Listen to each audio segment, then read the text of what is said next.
Dairy farmers don't need reminding that every opportunity should be taken to reduce production costs and increase income. With the cost of rearing a 24-month-old heifer to calving currently estimated at over £700, it's obvious that to keep replacement costs down, cows need to last as long as possible, consistently producing good milk yields and a live, viable, saleable calf each year. Yet these days, the average lifespan of a British dairy cow can be as low as 3 lactations, although advances in genetics is gradually improving the productive life of the cow. So what are the major causes of a high culling rate? There's a long list of things why they cull cows, but the main ones are still the usual: mastitis, lameness and fertility.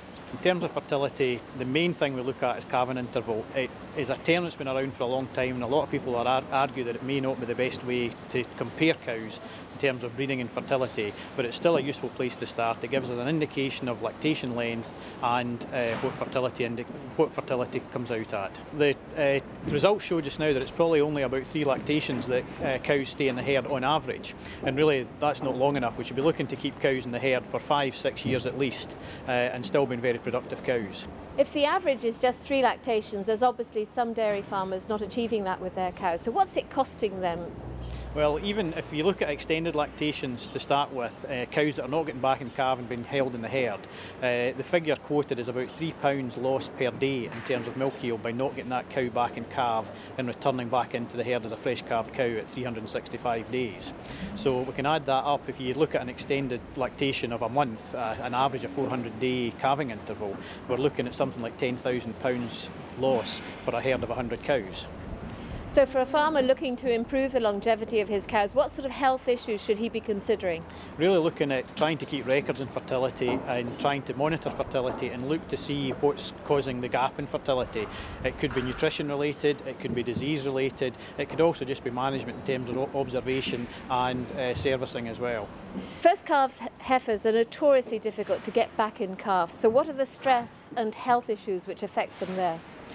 Obviously, as a young heifer coming into a herd, there is a massive stress for it coming in, putting in beside a herd of mature animals who have already established a pecking order, and these heifers are potentially bullied. So they need to be well-grown heifers that can then stand up for themselves and be able to get access to feed. One of the reasons why they're difficult to breed is because they don't get good access to feed and enough intake of feed to achieve good fertility to get back in calf. So the nutrition of these first calved heifers is very, very important. When it comes to lameness, milk producers are advised to consider locomotion scoring. That's simply watching the cows walk and grading them from 1 to 5, with 1 being not lame at all and 5 being chronically lame. If cows are then treated at the first sign of lameness, there's a higher chance of recovery and less chance of the cow being culled. But what else can producers do to avoid early culling? The other main reason for culling is mastitis, and I think again looking at starting off with herd cell counts, looking at individual cows and see where that's coming from.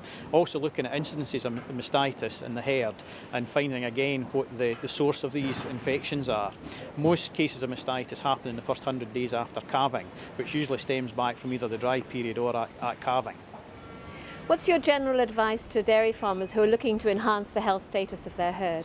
Unfortunately, there's no easy answer. It's a multitude of different things they have to do, and I think they've got to monitor the performance of the herd, the individual parts, and try and look at treating cows early and being on top of things rather than allowing things to get to a state, for example, a chronically lame cow or a seriously infected mastitis. It's got to be acted on quickly so that they've got a chance of treating it and making the herd perform to its optimum.